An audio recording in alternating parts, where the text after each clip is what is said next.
We are here in the Oregon desert, and I'm surrounded by shrub steppe and amazing geologic formations behind us. This is an area that is very, very important, and as we've gone through this series, we've talked about the different animals and plants that comprise the shrub steppe community. We are in a very arid portion of the shrub steppe in Oregon right now.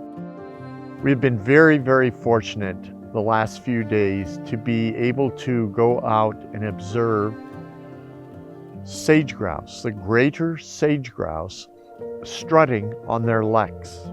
And a lek is a display ground that sage grouse return to every single spring to display and attract a female.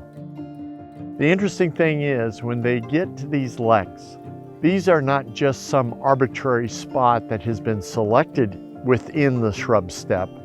It is an ancient strutting ground. They return to the same exact area year in and year out, generation after generation. And they do their dance, their display strut there. These leks are used by the same generations over and over and over. They start just before it gets light, early in the morning. And as it's getting lighter and lighter, they're out there strutting. And one male after another is trying to attract a female to come in, and they will mate with her.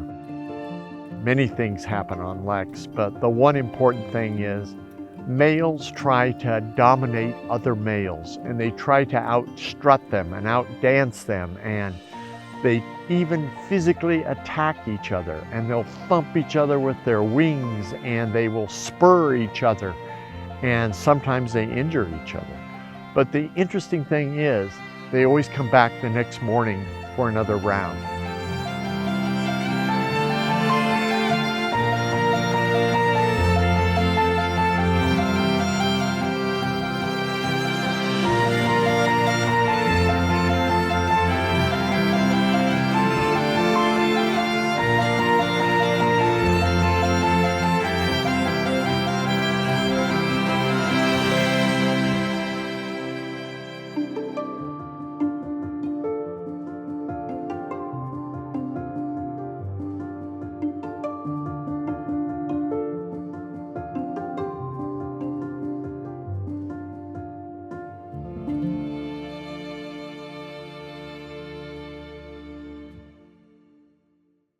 Sage grouse strut on their leks starting in March, sometimes the end of February, and all through March, April, and clear into the 1st of May.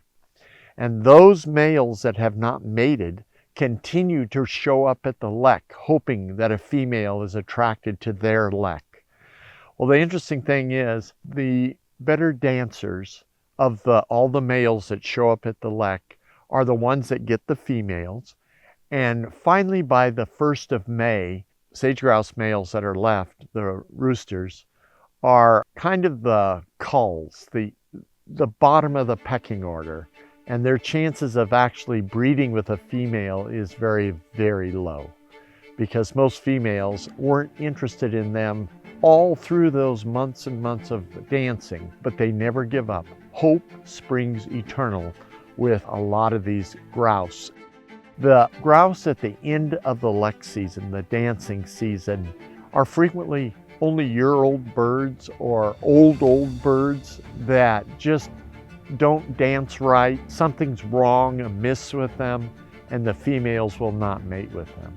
Sage grouse are a conservation issue, and that is because hundreds of thousands of acres of the shrub steppe or the sagebrush community has been destroyed by fire, drought, weather change, and ripped out because some individuals would rather see grass there for cattle than shrub steppe, sagebrush for wildlife. These grouse, even though there's thousands and thousands of acres of sagebrush in eastern Oregon, they actually are becoming a species of great concern. And the problem is that their numbers are declining, so they are being carefully watched and managed. There is one more species of sage grouse that does not live in the Pacific Northwest, and it lives in Colorado, called the Gunnison sage grouse, and they are not in this area, but there are just 2 species of sage grouse in the world. So the one that we got to see here today and the day before is the greater sage grouse. Truly a phenomenal bird, absolutely resplendently beautiful.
Some other species that we have been able to see is the sage phoebe. Sage phoebes are a flycatcher, and they are a migrant. They're considered a neotropic migrant, even though some of them end up in northern Mexico. Most of them spend the winter down in Southern California and in the desert Southwest. They return to the Pacific Northwest in February. And despite snow and cold and wind, they're able to survive by eating small gnats and midges and flies. The males go out and start to defend a territory and set up a nesting site for the females that would come later. Sage phoebes are an amazing bird because they are entirely dependent on insects for their survival. And when it's down around 20 degrees or even in the teens in late February some years, you wonder what on earth they're eating. Well, the fact of the matter is there are many insects that have antifreeze in their blood system, and that allows them to survive the cold temperatures.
Some other species that we've seen, we've had antelope, pronghorn antelope.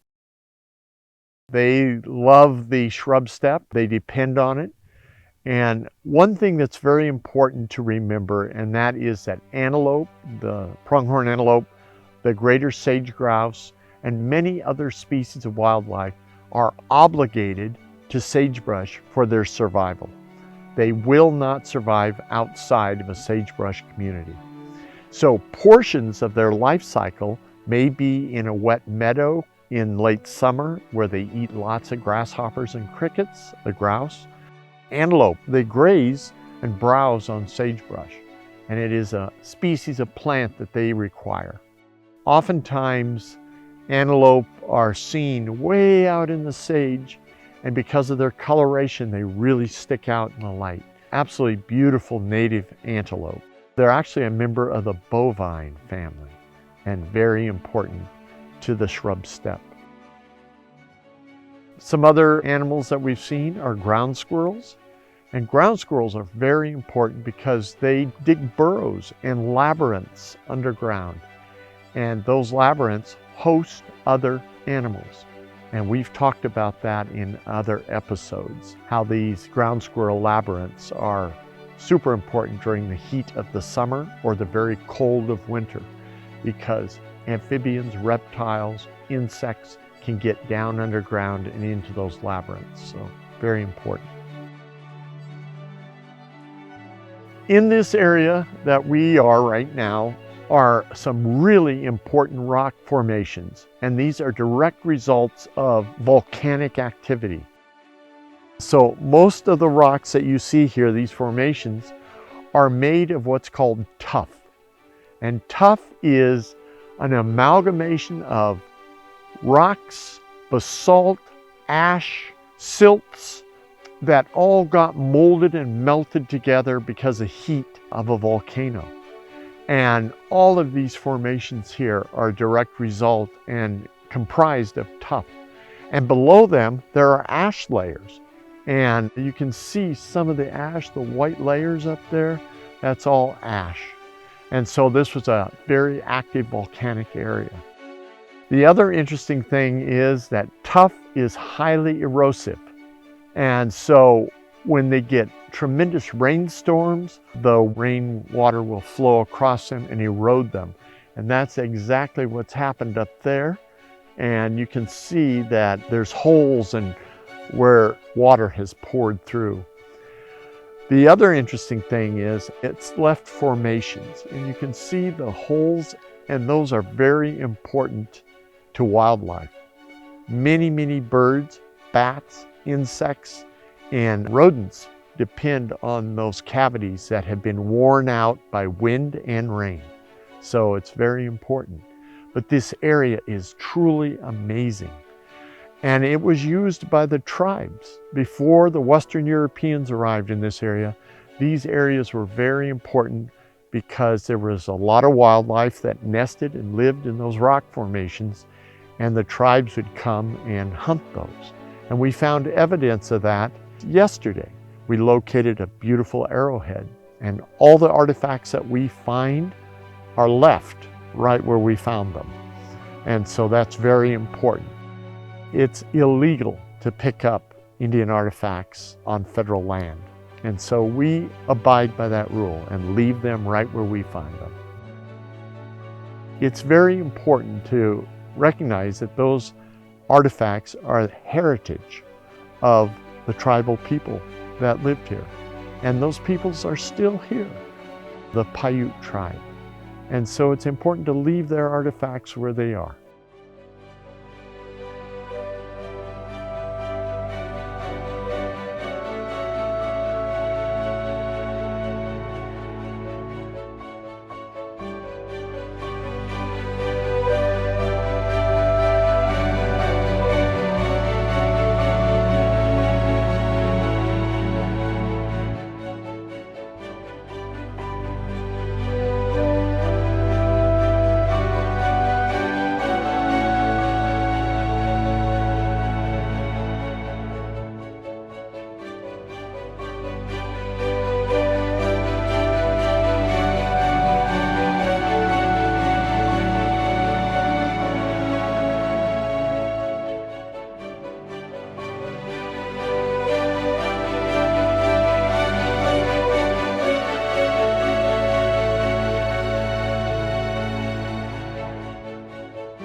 Some other interesting things about this area is that it's towards the end of March and it's been very cold and very dry. And there are no blooming flowers here at all. They're waiting for the spring rains to come. Yesterday, when we were south of Harper, Oregon, we came across Cottonwood Creek. And Cottonwood Creek is a very interesting stream because it comes out of the mountains to the west of Harper, and it is truly a desert stream. It is beautiful, clear water. It has a very healthy, active riparian zone. And riparian zones along a desert stream are where a large number of wild animals live because there's water, thermal cover, and forage base, all in that riparian zone. In Washington State, in eastern Washington in the desert, we know that 82% of all wildlife, insects, everything, has some portion of its life cycle in a riparian buffer. Those willows and cottonwoods and aspen are super important to wildlife and a healthy environment. The water in Cottonwood Creek is incredibly clear, and in that water are fish. It is a tributary of the Malheur River. So the fish come up out of the Malheur River into Cottonwood Creek. And what we saw and were able to film were a species of sucker, a species of dace, and a species of shiner. And I have yet to really identify which species they are. But it's amazing in this little desert stream to find these three species of fish miles from the Malheur River. So very interesting. Scattered all through the Great Basin here in eastern Oregon are these tiny little desert streams. And some have fish, some don't. But I can tell you that their importance to the overall health of the area is vital. The waters in those streams are extremely cold. And so even on a hot summer day, that water is very, very cold. So it tells me that a lot of that is originating from underground. While we were at Cottonwood Creek, it was probably 43, 44, 45 degrees, somewhere in there. Lo and behold, here comes a garter snake, crosses the road right there. And we're standing there in that cool temperature, and it was full sun, beautiful sunny day, but the wind was just howling. And the bottom line is, in the top few inches above the ground, it's much, much warmer than where we're standing on the ground. So that snake actually was in a warm layer of air because of the solar radiation coming off the ground, and it was warm, and it went crawling across, and it was a common garter snake. I did not expect to see any reptiles at all on this trip. And the reason that we saw that was because of that microclimate established because we had bright sunlight hitting that ground. And that snake warmed up and he came out looking for food. So that was a pleasant surprise, considering we've been through hailstorms, snowstorms, and rain. So that was not expected. But the desert is so veritable and so many changes occur so rapidly that if you're not prepared, you'll miss them. It is a great spot to spend time.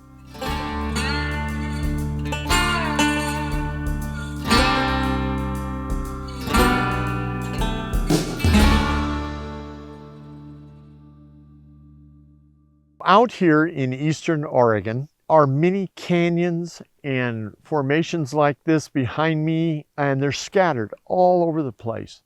And in some of those large geologic formations live desert bighorn sheep.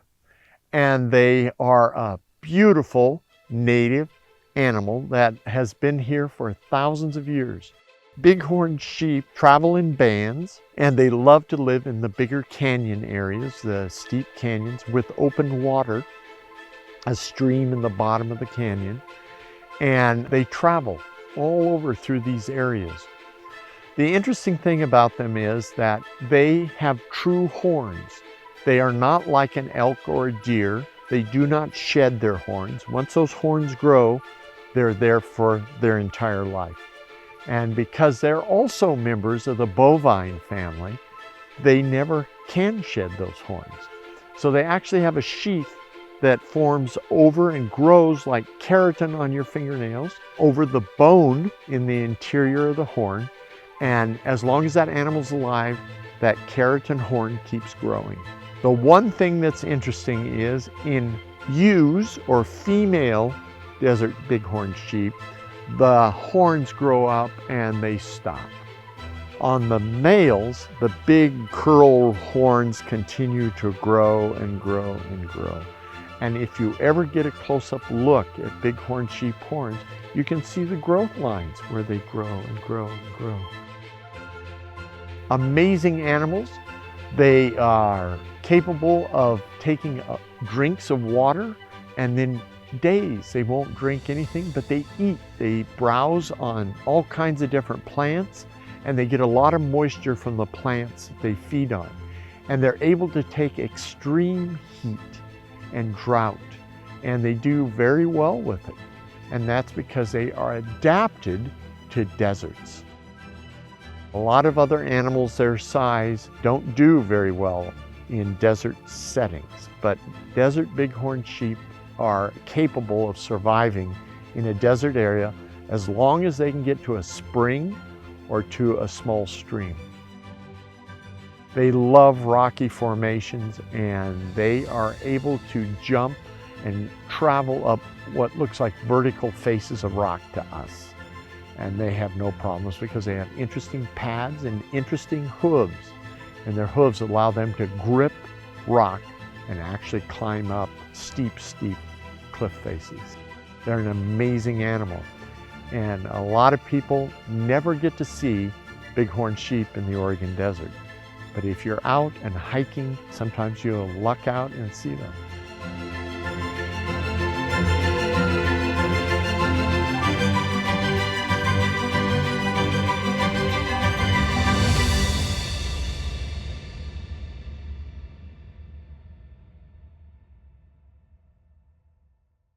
Another important thing to remember is that this shrub steppe is so valuable. And when we as humans come into these areas on little roads like we came in on, sometimes we bring the seeds of invasive weeds. And those weeds are like Russian thistle, which is tumbleweed, tumble mustard, Jim Hill mustard. We bring all these non-native invasive plants into these beautiful shrub steppe areas. And those plants will grow right along the road where we travel. The problem is they spread. And because they're not native, they have nothing here in North America, and especially in our desert areas, that will control them or stop them from spreading. And so it behooves us as human beings to be very careful where we drive and that we're not spreading seeds of invasive plants all over the place. So if you're in an ATV or on a snowmobile or on a motorcycle or in a 4x4 and you're out crashing around through the desert, don't drag those seeds in. And if you're driving through fields and that are just full of weeds, stop and spray your rig off. Get rid of those seeds because they are damaging to our native plant communities and to this desert.